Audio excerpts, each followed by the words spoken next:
আসসালামু আলাইকুম। শিক্ষার্থীরা কেমন আছো তোমরা? আশা করি ভালো আছো। তো আজকে আমি তোমাদের সাথে স্থিতিস্থাপকতা নিয়ে আলোচনা করব। স্থিতিস্থাপকতাটা কি সেটা আগে আমাদেরকে বুঝতে হবে। অর্থনীতিতে স্থিতিস্থাপকতার অনেক ব্যবহার রয়েছে। যেমন আমরা চাহিদা বৃদ্ধিতে কি শিখেছিলাম? দাম বাড়লে চাহিদা কমে, দাম কমলে চাহিদা বাড়ে। চাহিদা বৃদ্ধিতে শুধু এতটুকু জানতে পেরেছিলাম। কিন্তু স্থিতিস্থাপকতার মাধ্যমে জানতে পারবো দামের কিরূপ পরিবর্তনের ফলে চাহিদার কিরূপ পরিবর্তন হয়। অর্থাৎ দামের শতকরা বা শতাংশিক পরিবর্তনের ফলে চাহিদার কিরূপ শতকরা বা শতাংশিক পরিবর্তন হয়, বা এটাকে আপেক্ষিক পরিবর্তনও বলা যায়। অর্থাৎ দামের শতকরা, শতাংশিক বা আপেক্ষিক পরিবর্তনের ফলে চাহিদার শতকরা, শতাংশিক বা আপেক্ষিক পরিবর্তনের ফলে দুইয়ের যে পরিবর্তন হয়, সেই দুইয়ের পরিবর্তনের অনুপাতকেই কি বলে? চাহিদার স্থিতিস্থাপকতা বলে। তো চাহিদা স্থিতিস্থাপকতাটা আহ, এটা অনেক অঙ্কে অনেক ক্ষেত্রে ব্যবহার করা হয়। যেমন কি বলবো, আহ, চাহিদার দাম স্থিতিস্থাপকতা নির্ণয়ের ক্ষেত্রে ব্যবহার করা যেতে পারে, আয় স্থিতিস্থাপকতার ক্ষেত্রে, আড়াই স্থিতিস্থাপকতার ক্ষেত্রে, তারপরে ব্যয় স্থিতিস্থাপকতার ক্ষেত্রে, পরিবর্তক দ্রব্য, পরিপূরক দ্রব্যের ক্ষেত্রে এই স্থিতিস্থাপকতার অঙ্কগুলো আমরা করতে পারি অর্থনীতিতে। তো চাহিদা স্থিতিস্থাপকতা অঙ্কটা করার আগে আমাদের কিছু সূত্র মুখস্থ রাখতে হবে। যেমন আজকে তো আমরা আলোচনা করছি স্থিতিস্থাপকতা নিয়ে। বিষয়টা হচ্ছে কি স্থিতিস্থাপকতা। স্থিতিস্থাপকতা। আজকে আমাদের আলোচনার বিষয় হচ্ছে স্থিতিস্থাপকতা। তো স্থিতিস্থাপকতার সূত্রটা আমি তোমাদেরকে লিখে দেখাচ্ছি।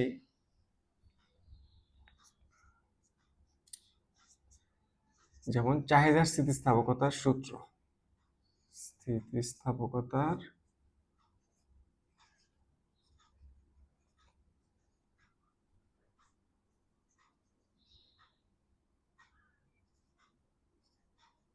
সূত্র,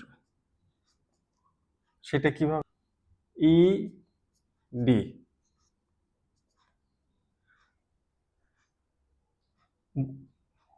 চাহিদার স্থিতিস্থাপকতার সূত্রটা হচ্ছে এরকম হবে, ইডি।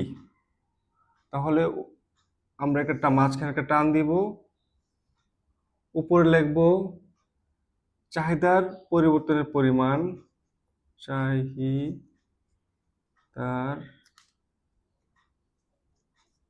পরিবর্তনের পরিমাণ, নিচে হবে দামের পরিবর্তনের পরিমাণ,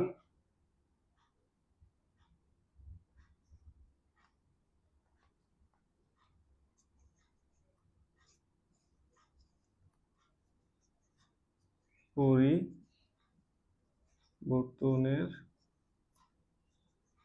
পরিমাণ,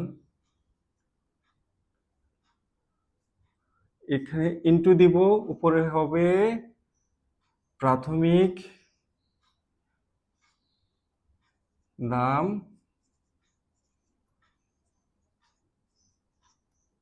আর এখানে হবে প্রাথমিক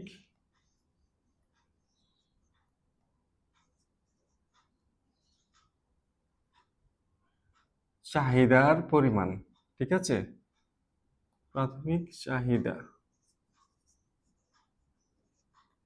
পরিমাণ।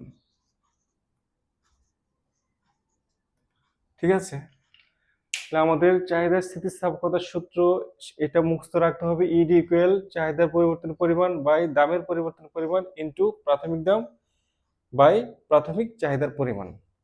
বুঝতে পেরেছো? এই সূত্রটা আমাদের সবসময় মুখস্থ রাখতে হবে। আমরা যখন চাহিদা স্থিতিস্থাপকতার আহ, নিয়মের অঙ্কগুলো করব, আমাদের এই সূত্রগুলো মুখস্থ রাখতে হবে অবশ্যই। কথাকে প্রধানত তিনটা ভাগে ভাগ করা হয়েছে। একটা হচ্ছে চাহিদার দাম স্থিতিস্থাপকতা, আয় স্থিতিস্থাপকতা, আর আর স্থিতিস্থাপকতা।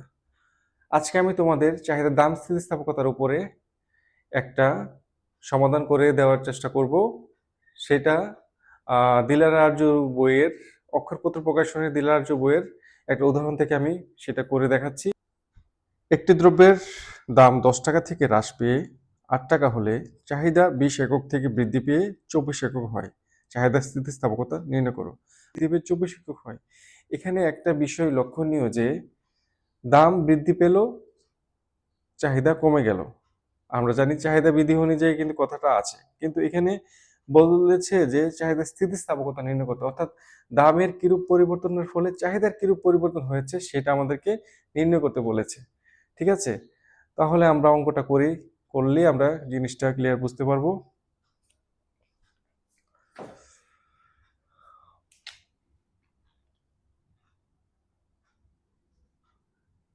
প্রথমে লিখবো এখানে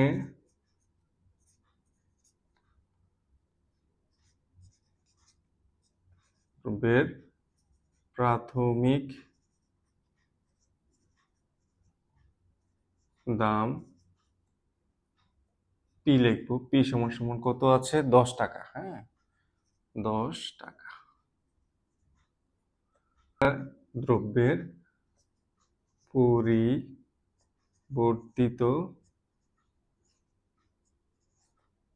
দাম P1 দিয়ে আমরা এটা লিখবো। সে কত হচ্ছে? সেটা হচ্ছে 8 টাকা।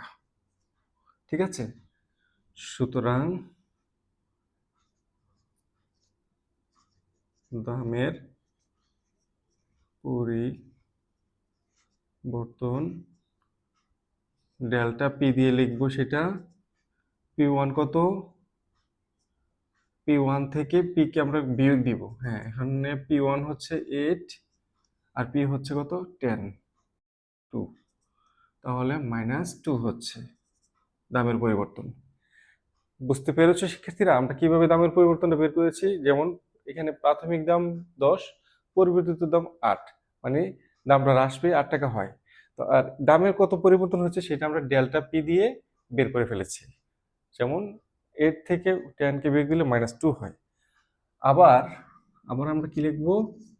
এখন বের করবো আমরা চাহিদার পরিবর্তনটা। আবার তাহলে প্রাথমিক চাহিদা দ্রব্যের 20 একক। দ্রব্যের পরিবর্তিত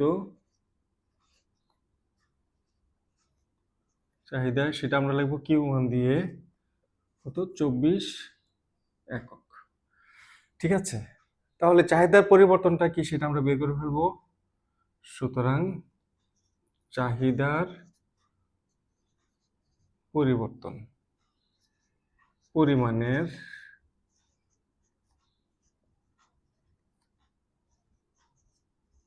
পরিবর্তন, তাহলে সেটা আমরা কি দিয়ে লিখতে পারি? যে এটা যেমন ডেল্টা পি দিয়ে লিখেছি, এটা আমরা লিখবো ডেল্টা কিউ দিয়ে। তাহলে Q1 মাইনাস কিউ কত হচ্ছে? 24 মাইনাস 20, তাহলে এখানে 4 একক বের হয়। 4 একক হচ্ছে কি আমাদের এই যে ডেল্টা কিউটা। ঠিক আছে, এখন আমরা তো সবগুলো মান বের করে ফেললাম। এখন আমরা সূত্রটা অ্যাপ্লাই করব, করার পরে আমরা বাদবাকি কাজটা করে ফেলবো। তাহলে চাহিদা স্থিতিস্থাপকতার সূত্রটা আমরা কি জানি? আমরা জানি চাহিদা স্থিতিস্থাপকতার সূত্র হচ্ছে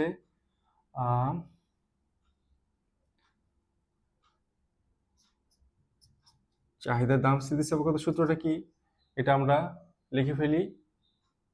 ও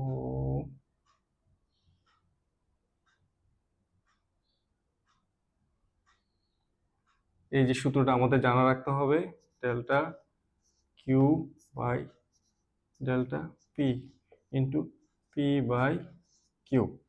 এই যে এই সূত্রটা আমাদের মনে রাখতে হবে। আমি যে প্রথমে লিখেছিলাম সূত্রটা, সেটা কি লিখেছিলাম? যে ডেল্টা কিউ উপর হচ্ছে চাহিদার পরিবর্তনের পরিমাণ, নিচে হচ্ছে দামের পরিবর্তনের পরিমাণ, উপর হচ্ছে প্রাথমিক দাম, নিচে হচ্ছে প্রাথমিক চাহিদা। এখানে একটা জিনিস খেয়াল করো, ডেল্টা কিউ হচ্ছে চাহিদার পরিবর্তনের পরিমাণ, ডেল্টা পি হচ্ছে দামের পরিবর্তনের পরিমাণ, পি হচ্ছে প্রাথমিক দাম, কিউ হচ্ছে প্রাথমিক চাহিদা। ঠিক আছে, আমি যে সূত্রটা প্রথমে লিখেছিলাম সেই সূত্রটার আমি সংক্ষিপ্ত রূপে এভাবে লিখতে পারি। ঠিক আছে, এখন আমরা মানগুলো বসিয়ে দিব। ডেল্টা কিউর মান কত? ডেল্টা কিউর মান হচ্ছে 24 একক। সরি, ডেল্টা কিউর মান হচ্ছে 4 একক। এই যে ডেল্টা কিউ সমান 4 বাই, আর ডেল্টা পি এর মান কত? হচ্ছে -2। এই যে এই ডেল্টা পি এর মান হচ্ছে -2 ইন্টু পি এর মান কত? পি এর মান হচ্ছে 10। এই যে পি এর মান 10, তারপরে কিউর মান কত?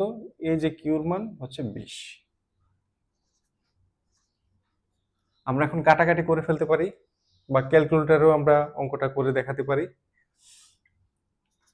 কাটাকাটি করলে এখানে কি হয়? এই যে 5 দুগুণে 10, 4 5 20, আবার 5 5 কাটা হলে 1 হয়। তাহলে এখানে উত্তর হচ্ছে কত? মাইনাস, এখানে কত বের হচ্ছে? -1। সেই ঋণাত্মক মানটাকে উপেক্ষা করা হয়। যেমন আমরা এটাকে পরম মান ধরে নিতে পারি। এই যে এখানে আমরা লিখতে পারি ইপি সমান -1 সমান 1। সুতরাং ইপি সমান 1। এখানে আমরা লিখে দিতে পারি পরম মান ধরে। পরম মান ধরলে মাইনাস চিহ্নকে উপেক্ষা করা হয়। আমরা জানি যে পরম মান ধরলে মাইনাস চিহ্নকে উপেক্ষা করা হয়, মানে মাইনাস চিহ্নটাকে বাদ দেওয়া হয়। তাহলে আমরা পেয়ে গেলাম কি? ইপি এর মান 1। ঠিক আছে, এভাবে আমরা একটা দ্রব্যের চাহিদা, দাম, স্থিতিস্থাপকতা আমরা নির্ণয় করতে পারি। যেমন ইপি এর মান হয়েছে 1। তাহলে আজকে আমাদের ক্লাস এখানেই শেষ। সবাই ভালো থেকো, আল্লাহ হাফেজ।